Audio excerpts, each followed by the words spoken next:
বাবু, তুমি বড় হয়ে কি হবে? আমি বড় হয়ে সুন্দর একটা মেয়েকে বিয়ে করব, কাপল ব্লগ শুরু করব আর বইয়ের ব্যবসা করে কোটিপতি হব।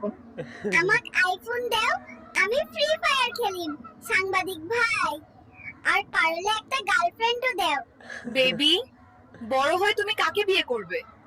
হারামজাদি বেদি, মাইশাকে বিয়ে করব। ওকে আমার দরকার। হাসপাতালের ডাক্তাররা, আপনারা সবাই কোথায় গেলেন? আমি আমার ডায়াপার নোংরা করে ফেলেছি, এটা কোথায় ফেলবো? আমি কিন্তু তোমাদের বিল দেব না, দেখে নিও। এই বয়সে গেম খেলছো? তোমাকে জার্নালিস্ট বানাইছে কে? যাও এখান থেকে, ডিস্টার্ব করবা না। দেশের পরিস্থিতি এখন কেমন? দেশের পরিস্থিতি গুরুতর। আমি ভাবছি আবার মায়ের গর্ভে প্রবেশ করব। এই পৃথিবীতে জন্ম নিয়ে তোমার কেমন লাগছে? আগে বড় হতে দে, তারপর তোর ইন্টারভিউ দেব। আরে দেখো কি, মন দিয়ে শোনো। আমি তোমাদের সাথে সাদিয়ার বাড়িতে